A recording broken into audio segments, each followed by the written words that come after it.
د شاپور مرګ داسې یو مرګ و چې انګریز پې خفه و، هندو پې خفه و، عرب پې خفه و، عجم پې خفه و، مسلمان پې خفه و، ګبر و ترسات ټول پې خفه و.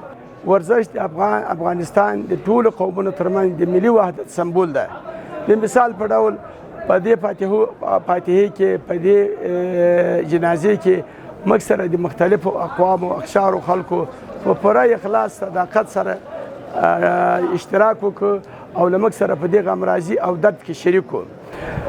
افغان ملت وښوده چې افغان ولس د ورزش دوسته مخلوق ده او ورزش ته چې د افغانانو په خولو باندې مسکا، مینه او محبت او یووالی راولي. نو په همدې اساس موږ وایو چې د ورزشکارانو حوصلې ماتې نه شي، حوصله افزایي وشي. موږ یو څو مطالبې لرو. اول خواهش هم دا ده چې په کابل کې د الوخیلو په سیمه کې د کرکټ میدان لپاره یو تثبیت شوې ځمکه ده چې احاطه یې معلومه ده. موږ خواهش کوو خپل مسؤلینو نه، کرکټ بورډ نه، چې دغه میدان شاپور زدران په نامه باندې ونوموي تر څو نور اتلان هم تشویق شي او د شاپور زدران نوم هم ژوندی پاتې شي. او دویم خواهش هم دا ده چې شاپور زدران یو زوی د محمد زدران نومیږي او هغه د کرکټ بورډ کې د تمریناتو لپاره او ونیسي او تر څو له هغه نه یې غوښتلی تکړه تجربه لوبغاړی جوړ شي. همدارنګه د شاپور زدران ورور چې اوس په خارج کې د غمی زدران نومیږي، د هغه دا خواهش ده چې یاره چې څومره زر کېږي د موږ د کورنۍ سره باید د کرکټ بورډ همکاري تسلسل پیدا کړي او د شاپور ترمنځ تر وخت مرګ پورې انقطاع پیدا نه کړي.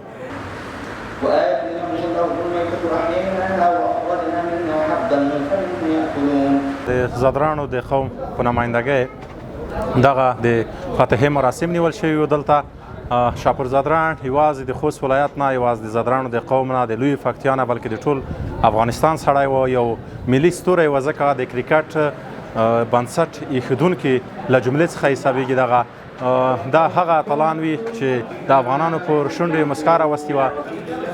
او موږ غواړو چې نړۍ ته وښیو چې افغانان څومره په اتفاق خلک دي او څومره په اتحاد دي. زه د زدرانو د قوم په نمایندګۍ د خوستمیشتو ټولو ولسونو څخه او امنیتي ځواکونو څخه او علماء کرامو څخه د رسنۍ کارکوونکو څخه نړۍ مننه کوم چې زموږ سره په دې درون غم کې شرکت وکړه او زموږ تر مراسمو راورسېدل.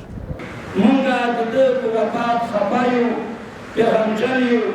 دا یوازې د زدرانو د قوم نه، دا یوازې د یو ولایت نه، بلکې دا د ټول افغانستان یوه لویه ملي پانګه وه.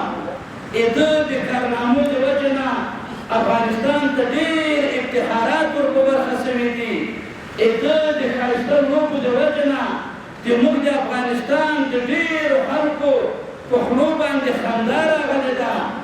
ده د ښو کارنامو د وجې نه زموږ دغه هېواد په ډېرو ځایونو کې د سیالانو سیال ګرځېدلی ده.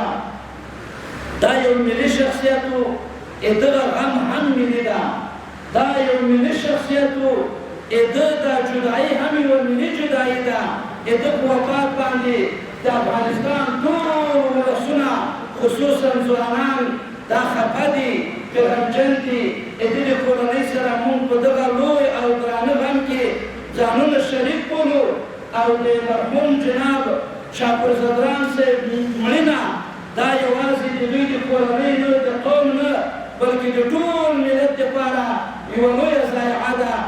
موږ د الله په دربار کې سوال کوو چې الله دې د ده د خانقاه زر تر زره د ده په څېر په نورو تکړه ځوانانو باندې ډکه کړي او ده چې د افغانستان د ملت دپاره څومره کارکردګۍ کړې دي، څومره افتخارات یې ګټلي دي، الله دې ورته قبول کړي. الله تبارک وتعالی دې د ده برکات د ده په کورنۍ باندې کښېږدي.